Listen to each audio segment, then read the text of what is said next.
बिस्मिल्लाहिर्रहमानिर्रहीम अस्सलाम वालेकुम। आज की इस लेक्चर में हम पढ़ने जा रहे हैं सेकेंड ईयर के फर्स्ट चैप्टर से ट्रांसपोर्ट ऑफ गैसेस। अब गैसेस कौन कौन से हैं? कार्बन डाइऑक्साइड और ऑक्सीजन, यानी ये हमारे जिस्म के अंदर किस तरह ट्रांसपोर्ट होते हैं।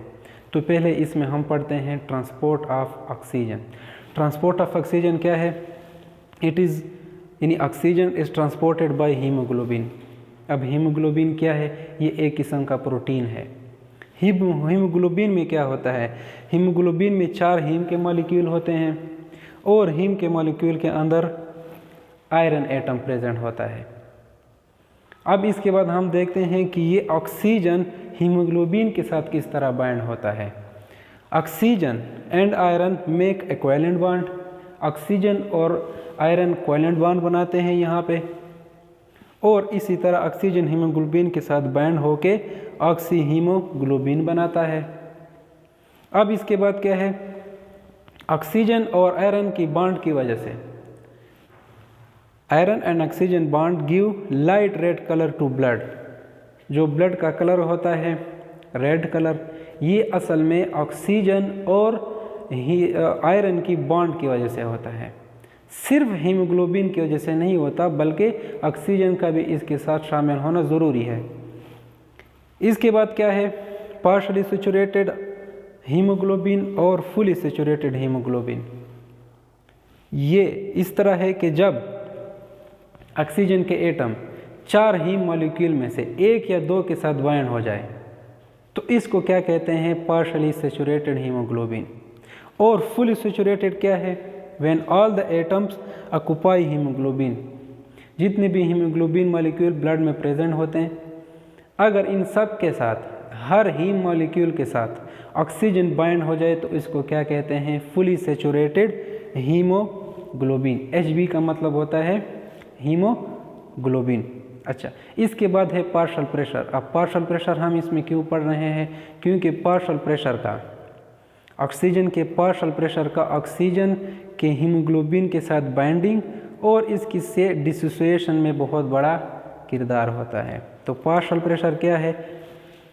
Partial pressure is the pressure exerted by A gas in a mixture. एक गैसेस का मिक्सचर है, अगर इनमें एक गैस कोई प्रेशर एक्सर्ट करता है तो इस प्रेशर को कहते हैं पार्शियल प्रेशर। और पार्शियल प्रेशर ऑफ ऑक्सीजन को हम किस तरह रिप्रेजेंट करते हैं? PO2 के साथ। अच्छा, अब जितनी ज़्यादा PO2 होगी यानी पार्शियल प्रेशर ऑफ ऑक्सीजन ज़्यादा होगी, उतनी ही ज़्यादा oxygen will bind to haemoglobin, यानी जितनी ये एक दूसरे के साथ डायरेक्टली प्रोपोर्शनल है पार्शियल प्रेशर और ऑक्सीजन की बाइंडिंग हीमोग्लोबिन के साथ। एक और बात आप लोग याद रखें, that gases travel from high to low partial pressure area. Gases जहाँ पे जिस एरिया में प्रेशर ज़्यादा होगा और एक एरिया में कम होगा तो ज़्यादा पार्शियल प्रेशर एरिया से हो कि ये लो पार्शियल प्रेशर एरिया तक जाते हैं। अच्छा, इसके बाद हम देखते हैं 1-2 एग्जांपल्स कि पार्शियल प्रेशर किस तरह हाई से लो पार्शियल प्रेशर एरिया तक जाते हैं। अच्छा, अब ये देखें आप लोग यहाँ पे लंग्स के एल्वियोलाई में पार्शियल प्रेशर होता है 104 तक, और ब्लड वेसल्स जो कि कैपिलरीज हैं जो कि एल्वियोलाई के ऊपर होते हैं, यहाँ पे 95 तक पार्शियल प्रेशर होता है।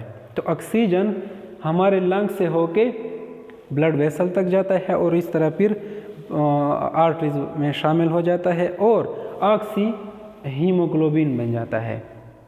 क्योंकि हमने पहले भी पढ़ लिया कि ऑक्सी हीमोग्लोबिन ऑक्सीजन और हीमोग्लोबिन के बाइंडिंग की वजह से बनता है। इसके बाद एक और है एग्जांपल, जो एक्टिव टिश्यूज़ होते हैं, जिस तरह हमारे मसल है, हार्ट के मसल हो गए या जो यहाँ पे हमारे आर्म्स में है, ये मसल क्या होते हैं? मसल ऑक्सीजन ज़्यादा यूज़ करते हैं। क्यों ज़्यादा यूज़ करते हैं? ATP फॉर्मेशन के लिए।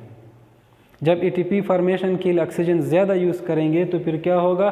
पार्शियल प्रेशर कम होगा। यहाँ पे पार्शियल प्रेशर क्या होता है? 20 तक होता है।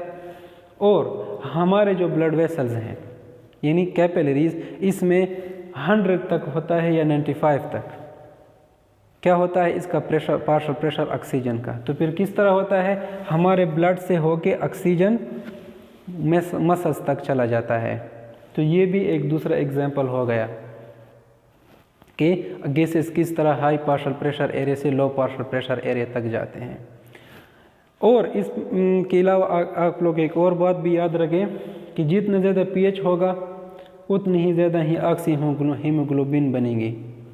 तो pH की ज़्यादा होना भी इसके लिए सूदमंद है। और इसके अलावा लो टेम्परेचर भी ज़रूरी है ऑक्सी हीमोग्लोबिन फॉर्मेशन के लिए। अब इसके बाद क्या है, oxygen haemoglobin dissociation curve. Oxygen haemoglobin dissociation curve से हमें क्या शो होता है, इससे हमें ये शो होता है कि पार्शियल प्रेशर और हीमोग्लोबिन की सैचुरेशन का एक दूसरे के साथ क्या ताल्लुक है। तो यहाँ पे इस साइड पे हमने पार्शियल प्रेशर को प्लॉट किया है, लिखा है, और यहाँ इस साइड पे ऑक्सीजन सैचुरेशन की परसेंटेज को हमने प्लॉट किया है। और ये 10 से लेकर 100 तक है, इस तरह ये भी 10 से लेकर 95 तक है। अब इसके बाद ये क्या है, ऑक्सीजन की पार्शियल प्रेशर को हमने 2-3 टिश्यूज़ वगैरह में ज़ाहिर किया है। ये जो 20 पार्शियल प्रेशर वाला यहाँ पे है ये मसल में होता है। इसी तरह 95% जो होता है ये कैपिलरीज में होता है, ब्लड वेसल्स में होता है। और जो 70 है ये एडिपोज टिश्यूज़ में होता है। एडिपोज टिश्यूज़ में ऑक्सीजन ज़्यादा यूज़ नहीं होता, इसलिए वहाँ पे पार्शियल प्रेशर ज़्यादा होता है। तो किस तरह होता है, जितने पार्शियल प्रेशर ज़्यादा होता जाएगा इतनी ही ज़्यादा ऑक्सीजन की सैचुरेशन होती जाएगी। यहाँ पे 30 तक हीमोग्लोबिन सैचुरेटेड है जब पार्शियल प्रेशर 20 होता है।